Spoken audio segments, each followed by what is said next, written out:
The National Assembly and the police go head-to-head as the police raids the home of a senator. I'm Linda Akive and you're welcome to the Gavel. On Thursday, April 20th, the police raided the home of the chairman, Senate Committee on Appropriation, Senator Danjuma Goje. The police, who acted on a tip-off from a whistleblower, seized several items from his home. Now, federal lawmakers in both chambers of the National Assembly condemned the raid and set up a committee to investigate the incident. On Friday, April 20th, a team of policemen raided the home of the Chairman Senate Committee on Appropriation, Senator Danjuma Goje. The police purportedly acted on a tip-off by a whistleblower.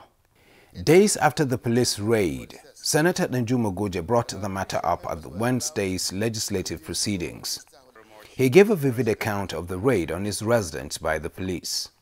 He explained that the police carted away some sensitive documents, such as the reports of the 2017 budget. They took my laptop, and to make matters worse, they took 18 files from my office. As I told you, we are holding the meeting on the budget on Thursday. So from Thursday to now, we are not being able to meet because some of the papers are not around. We could not keep to the timetable you gave us to lay the budget yesterday to get it passed today. And I think it is not our own fault. It is the fault of the police. Senate President Bukola Saraki expressed concern that 5 days after the raid of the home of Senator Danjuma Goje, the police has not informed the senator why his home was raided and documents seized. The chairman of the police committee told me this morning that the police are saying that it is something to do with whistleblower. If it is to do with whistleblower, then and that the whistleblower misled them. So if the whistleblower misled them, I think, and that this matter I think a matter that has come up publicly like this to embarrass a senator, I think the police owe it not only to him, to the entire country, to the process of a civilized society to come up and accept responsibility. If somebody has given you wrong information, tell the public what you are doing with that person.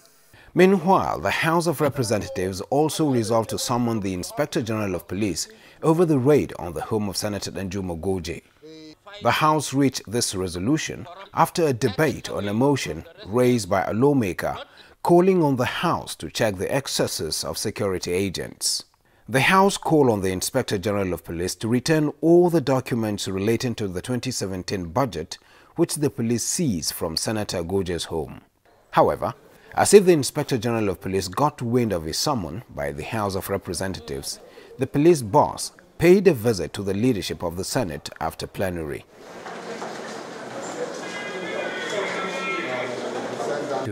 But the following day, the police issued a press statement describing the claim by Senator Danjuma Goje that the police took away documents on the 2017 budget as false and misleading. The police stated that its actions were in line with the Constitution as it duly obtained a search warrant before raiding the home of Senator Goje. The police spokesman, Mr. Jimo Moshood, further confirmed that security agents seized a laptop belonging to Senator Goje as well as some money and documents.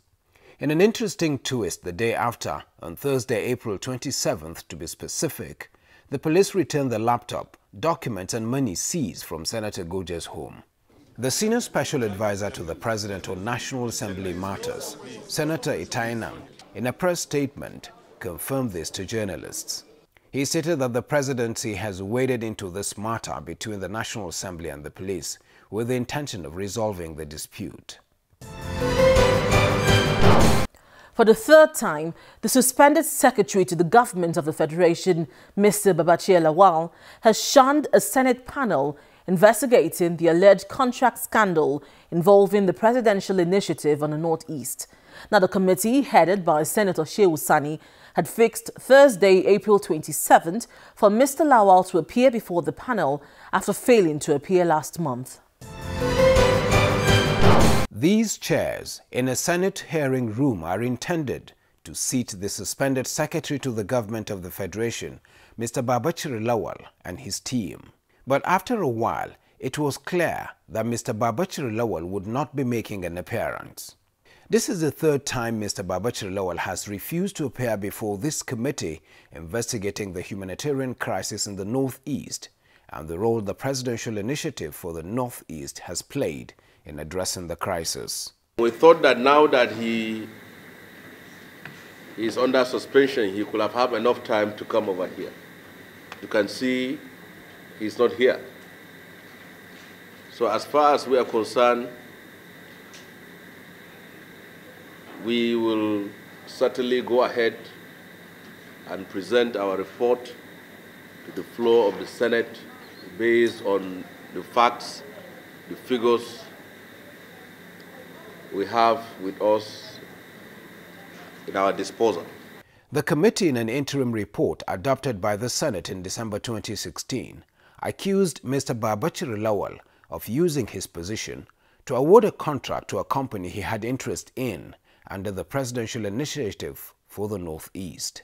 President Buhari last week suspended Mr. Babachir Lawal over the allegation made by the Senate and constituted a three-man investigative committee headed by Vice President Yemi Osinbajo to investigate Mr. Lawal.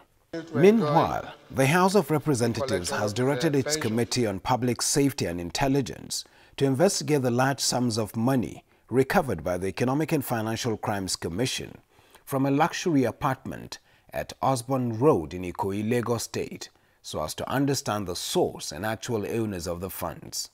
This resolution followed a motion by Representative Babatunde Kolawole on this matter, which he says has had a damaging effect on the anti-corruption drive of the federal government. The House has given the committee 2 weeks to investigate the matter and report back to the House. Also aware that the Director General of the National Intelligence Agency, NIA, Ambassador Ayodele Oke, claimed that the money belongs to the NIA and was approved by the previous administration for covert operations of the NIA. Cognizance of the need for a thorough investigation of the matter in order to ascertain the source of the money, given the claims on its ownership and purpose, and also the damaging effects it is having on the anti-corruption drive of the government.